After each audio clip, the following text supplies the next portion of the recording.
नमस्कार दोस्तों, आपके साथ मेरा ये 7वां वीडियो है और आगे से मैटर जो है इंपॉर्टेंट और सीरियस होता जाएगा। आपको काफी ज्यादा मेहनत करनी पड़ेगी। बिजनेस करना कोई आसान काम नहीं है। अब तक हमने ये देखा है कि हमने कौन सा प्रोजेक्ट करना है, अब उस प्रोजेक्ट के लिए हमें क्या क्या चीजें चाहिए ये देखना पड़ेगा और एक pre investment feasibility study draw करनी पड़ेगी। प्री इन्वेस्टमेंट फिजिबिलिटी स्टडी क्या है, ये एक चीज तरीके से हमने सब देखना है कि पहले पेपर पे इख्तियार करना है कि हमें क्या क्या चीजें चाहिए, जिसमें सबसे पहला है प्रोजेक्ट कॉस्ट।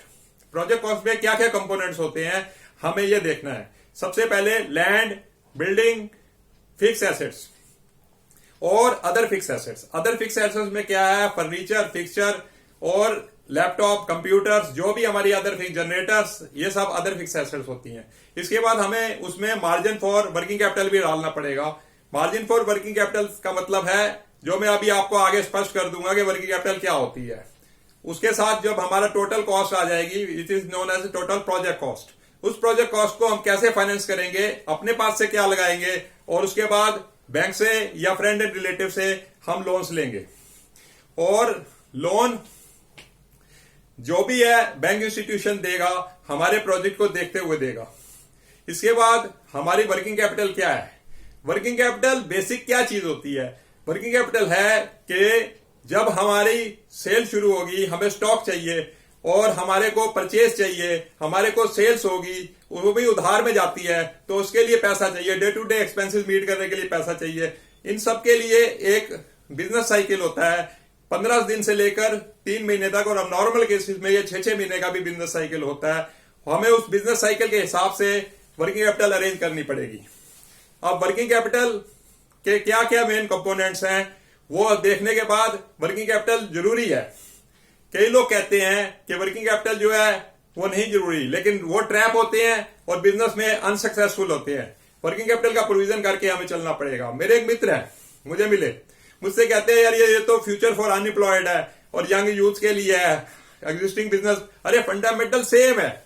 आपको भी प्लानिंग करनी है, आपको भी प्लानिंग करनी है, आपको भी इकोनॉमिक वायबिलिटी स्टडी करनी है, आपको भी जीपीओ रेशियो देखना है, आपको भी एनपी रेशियो देखनी है, आपको टेक्निकल फिजिबिलिटी देखनी है और बिजनेस सही चल रहा है। आजकल एक नया चीज आई है, अगर आप एमएसएमई में रजिस्टर्ड हो और आपका सप्लायर भी एमएसएमई में रजिस्टर्ड है, तो सेम डे इनवॉइस पर आपको 90% फंड अवेलेबल हो जाते हैं, बैंक अवेलेबल करा देता है। इस तरीके से आपकी वर्किंग कैपिटल में कम से कम रिक्वायरमेंट होगी।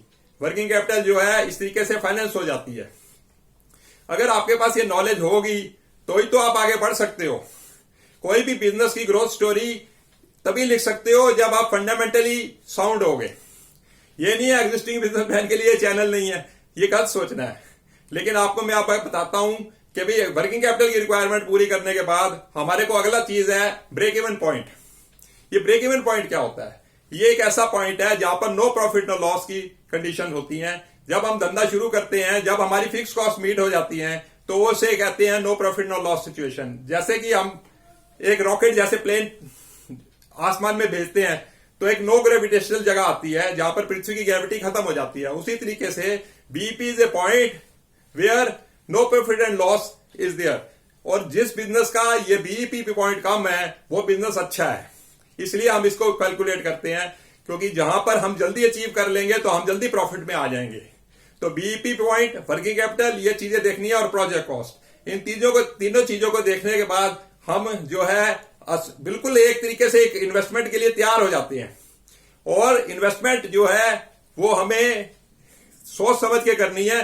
पेपर पे गलती हो जाएगी, कोई दिक्कत नहीं है, लेकिन अगर हम वास्तव में गलती करेंगे तो हम उठने के काबिल नहीं रहेंगे। इसलिए आपको मेरा ये वीडियो कैसा लगा, आप लाइक करिए, कमेंट करिए और इसको शेयर करिए और बेल आइकन दबाकर इसको जरूर सब्सक्राइब कीजिए। धन्यवाद।